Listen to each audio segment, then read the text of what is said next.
Eh bien, salut à tous et à toutes, c'est Monsieur Toc, l'homme qui prend le bus pour sortir de son train-train. J'espère que vous avez apprécié mon test du très bon remake d'Assassin's Creed Drapeau Noir, mais vous le savez aussi bien que moi, juillet-août c'est pas vraiment une période propice au AAA. Par conséquent, aujourd'hui on va parler d'un tout petit projet indé vendu 19€ et qui, contrairement à ce qu'on pourrait croire, n'est pas du tout japonais. Et non, ça s'appelle Denshi Attack, je l'ai terminé ces derniers jours et figurez-vous que j'ai même un code PS5 du projet à vous faire gagner. Donc si jamais ça vous intéresse, surtout restez bien jusqu'à la fin de ce test.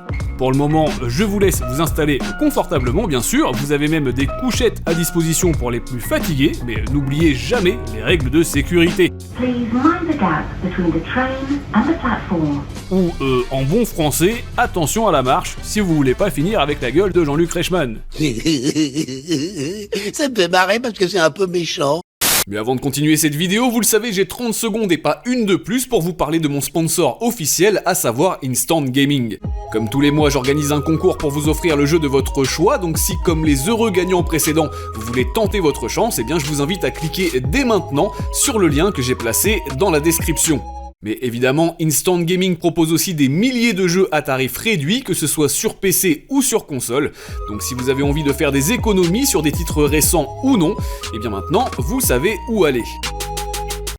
Alors, je vous le disais, durant l'été, généralement, on laisse place à tous les petits jeux indés qui ont un petit peu moins de visibilité durant le reste de l'année, c'est vrai, dont notamment plusieurs expériences bien déjantées qui font décidément tout pour se faire remarquer. Ouais, un peu comme une candidate de télé-réalité. Denshi Attack donc, puisque c'est celui qui nous intéresse aujourd'hui, c'est un projet en gestation depuis plusieurs années et qui nous vient tout droit de chez Undercoders, un minuscule studio espagnol basé à Barcelone. D'ailleurs, vous avez peut-être déjà vu passer certaines de leurs productions sur cette génération, par exemple Mail Mall en 2021, un jeu de postier en mode René Lataupe, ou encore Poa et les 5 pirates de Mara paru en 2023. Alors forcément, en voyant du gameplay de ce Denshi Attack, on comprend tout de suite que le concept est bien plus original que ce qu'on pourrait croire et que c'est également une excellente raison d'arrêter la drogue. Oh que oui.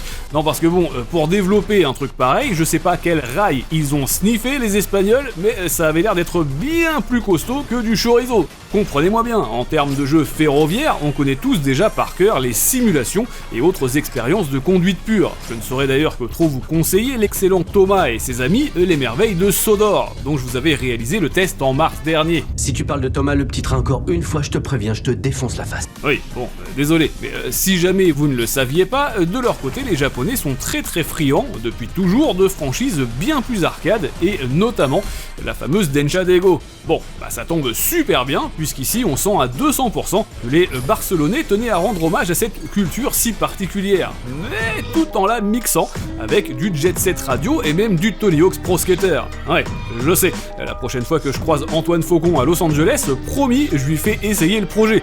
Alors, bien entendu, j'ai énormément de choses à vous dire sur ce Denshi Attack, et notamment en ce qui concerne sa jouabilité, et avant toute chose, vous le savez, j'aime bien parler de ce qui saute le plus aux yeux quand on lance un jeu, c'est-à-dire son rendu visuel, bien sûr, puisque en dehors du fait qu'il roule en 4K 60 fps et qu'il ne rame pas, la direction artistique affichée ici, volontairement simpliste mais très colorée, les textures assez grossières aussi, bref, le bébé hispanique a beau tourner sous Unreal Engine, et c'est le cas de le dire ici, vu le concept du jeu, bon l'ensemble vous rappellera davantage les jeux de la génération Dreamcast et PS2.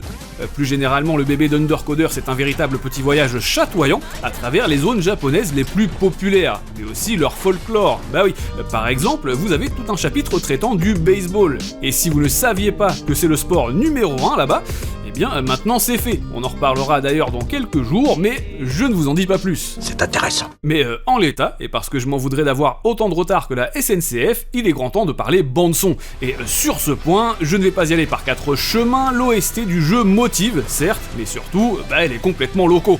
Déjà parce qu'on a la présence de Monsieur Mitsuyoshi, le célèbre chanteur de Daytona USA, exactement, mais également parce que les Barcelonais ont engagé pas moins d'une dizaine de compositeurs de renom, de T. Lopez à Sean Bialo, en passant par Richard Jacques ou encore Tumelo. Des artistes qui nous ont fourni des OST absolument fantastiques par le passé. Sonic Mania, Bomb Rush Cyberpunk, Persona 5, TMNT Shredder's Revenge, Ridge Racer Type 4 ou bien même Power Rangers Rita's Rewind. Bref, si vous vouliez de la qualité, vous êtes très clairement au bon endroit. Chou-chou, le petit train, Wakadou, va bon train. Oula, oups, désolé, j'ai appuyé sur le mauvais bouton. Oulala, attendez juste un petit instant. Voilà, cette fois, ça devrait être bon.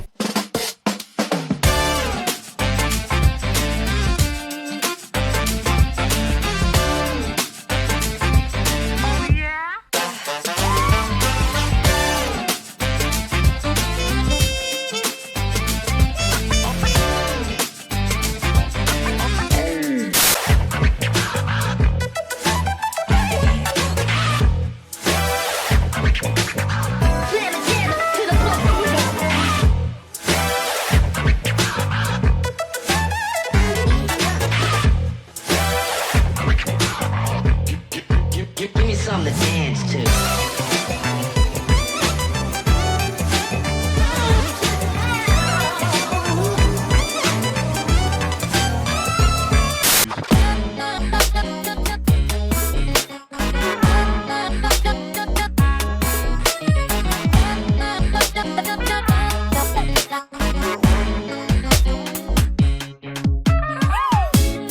No more stories, it's a beautiful day.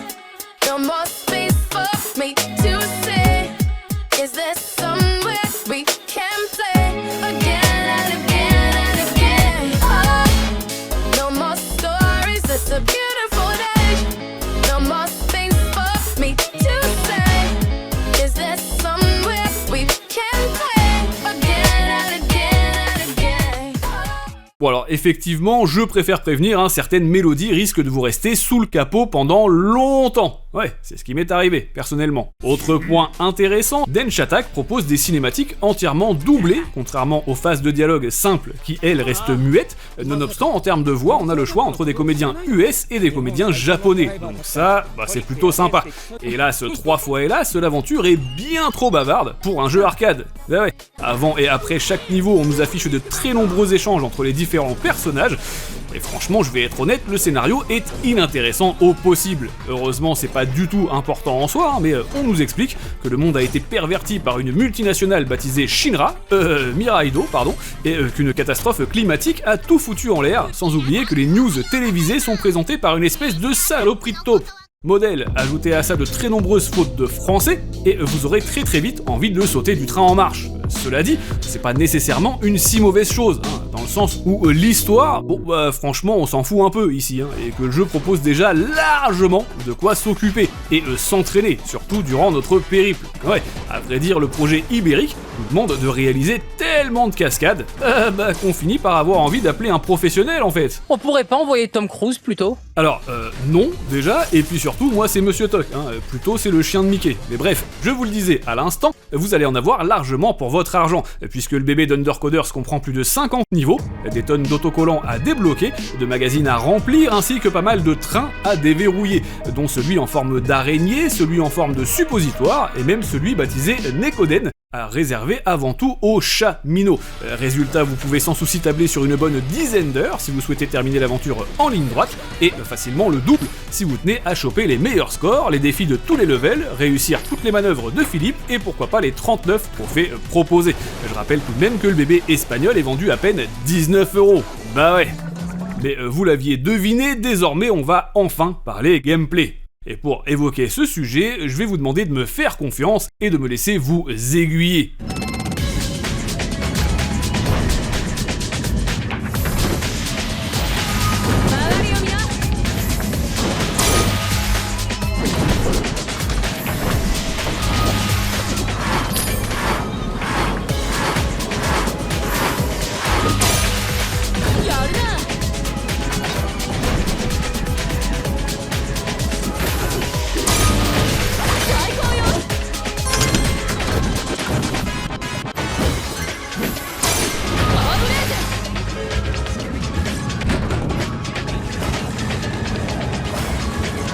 Bon, vous l'aurez compris, en termes de maniabilité et de possibilités, le wagon indé a pas mal de choses à proposer.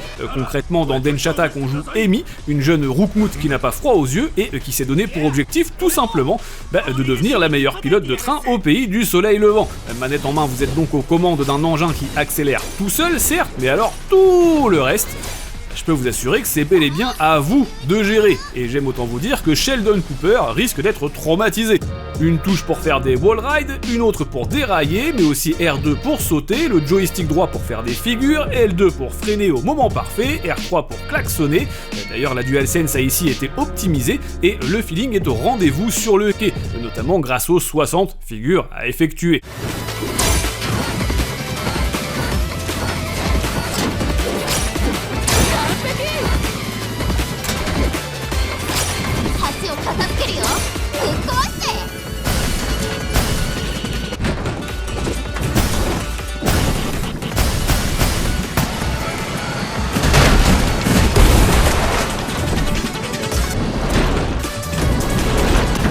Ajoutez à ça plusieurs types d'épreuves, par exemple des courses avec des takedowns à la Burnout et des combats de boss, et bien sûr la palanquée d'objectifs à l'ancienne à valider tout au long du projet. Réaliser de la peinture en bâtiment, mettre le feu à une montagne, participer à une pièce de théâtre kabuki, ou même ramener des ramen aux habitants. Et bien évidemment dans chaque stage il faudra être à la fois rapide, très doué en matière de tricks, mais aussi chercher à dénicher le moindre objet bonus, ainsi que la route arc-en-ciel, histoire de devenir LGBT.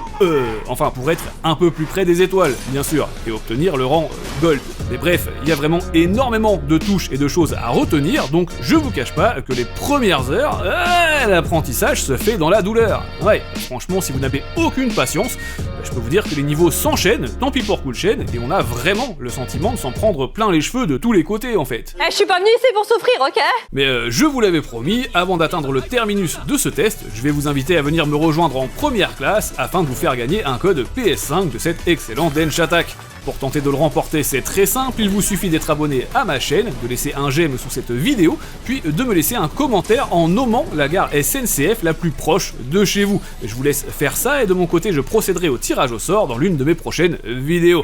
Comme toujours, cette review m'aura demandé une semaine entière de travail, donc si cette vidéo vous a plu, je vous invite à la faire tourner un peu partout autour de vous, à la booster également, et bien sûr à me rejoindre sur mes réseaux sociaux. En ce qui me concerne, je vous donne rendez-vous dans très peu de temps pour de nouvelles aventures estivales, mais d'ici là, jouez bien, amusez-vous bien, attention au départ, et à très vite. 3, 2, 1